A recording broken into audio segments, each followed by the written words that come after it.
India Global. India Global.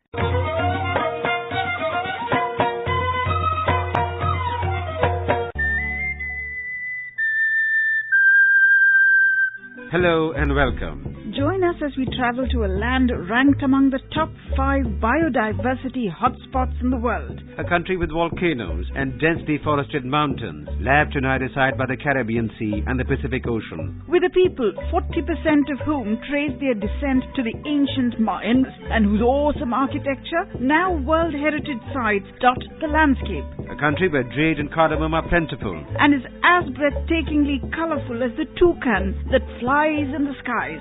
Come, let's visit Guatemala.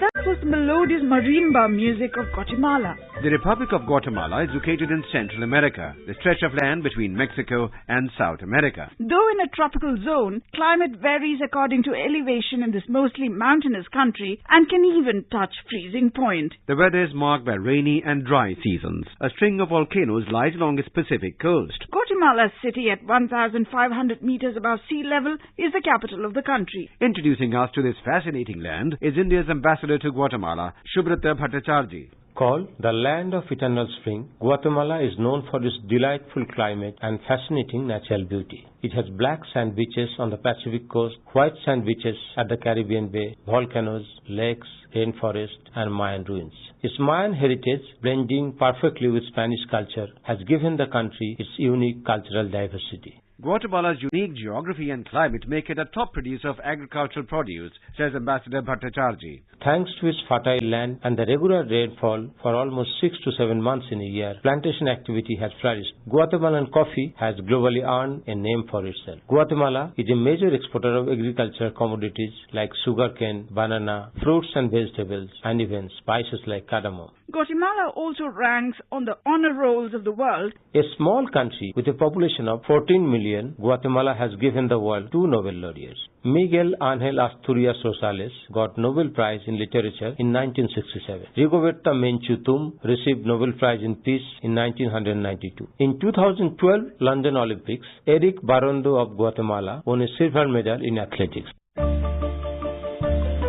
Diplomatic relations between India and Guatemala, though established fairly recently, are strong and have developed over time, says Ambassador Subrata Bhattacharjee. Diplomatic relations were established in the late 70s, but bilateral exchanges have gone up substantially since the opening of the resident embassy by India in Guatemala City in 2009. Also, Guatemala has set up its resident mission in New Delhi in 2013. There have been 3 foreign minister level visits so far from Guatemala to India. Ministers of State for External Affairs of India visited Guatemala twice. A mechanism for regular Foreign Office consultations at secretary level has been established, with the first meeting taking place this year. Guatemala is a beneficiary of India's flagship iTech program, says Envoy Bhattacharjee. India regularly provides training and scholarships to Guatemala. Guatemala has been an iTech partner country since 1997.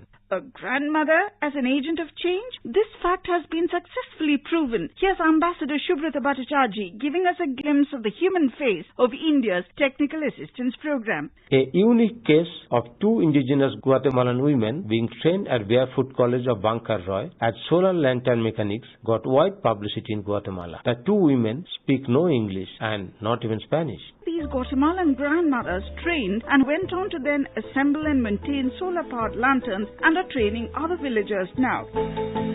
Guatemala's location on the Caribbean Sea and Pacific Ocean makes it a target for hurricanes. India has always helped in capacity building of the country and provided much needed relief during times of disaster. India set up an IT training center in San Carlos University in Guatemala. TCS executed the project. India provided disaster relief in the form of medicine and other items on a few occasions.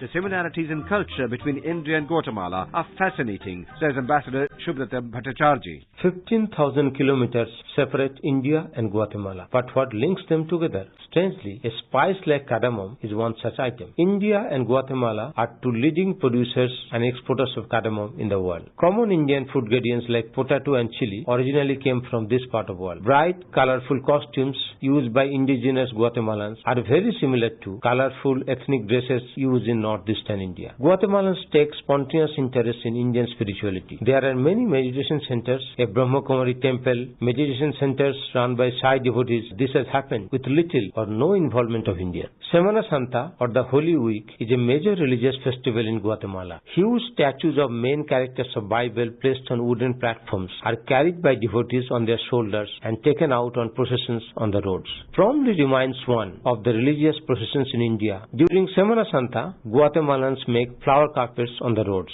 similar to Rangoli designs. A decade ago, India and Guatemala hardly traded with each other, but that has changed dramatically. Ambassador Bhattacharjee explains. The annual bilateral trade, $50 million few years back, is now poised to reach $250 million. As many as 8 business delegations from India, representing diverse sectors, have visited Guatemala since 2012. Indian textile companies are exporting to Guatemala yarn and fabric, an essential input for Guatemalan garment producers. India has supplied machinery to many Guatemalan sugar mills that are leading exporters of sugar. India buys sugar from Guatemala whenever there is a shortfall of domestic production of sugarcane in India. India is exporting agrochemicals to Guatemala's thriving plantation sectors.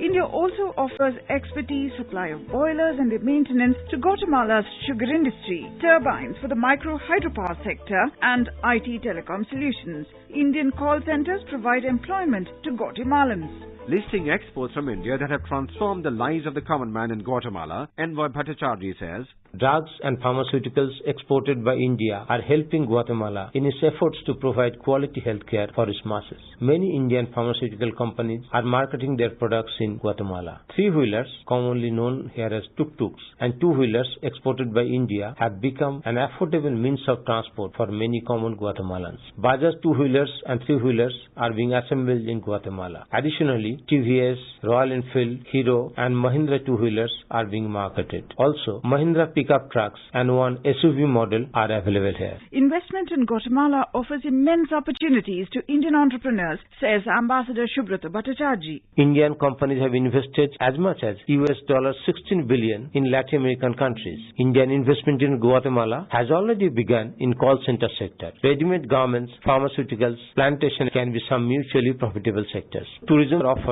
substantial untapped potential. Bollywood, it is on lookout for new spots. Guatemala can provide the perfect backdrop. That wraps up our visit to Guatemala. But before we go, here's a question for you. You might encounter Bharat Bandhu in Guatemala. What is it? Send in your answers to indiajourneys360@gmail.com. The first 3 listeners sending in the correct answers will get a music CD from the AIR archives and a DVD from the Ministry of External Affairs. Don't forget to add your address and phone number when you mail us. Congratulations, Stella Varghese from Uttar Pradesh, Sheetal Kadam from Maharashtra and Suryank Gupta from New Delhi with the right answer to a question on Jordan. Jordan India Fertilizer Company, JIFCO, is a joint venture project commissioned early this May between India's fertilizer major, IFCO, and the Jordan Phosphate Mines Company, JPMC, to produce phosphoric acid for exports to India. Until next time then, goodbye. And travel safe.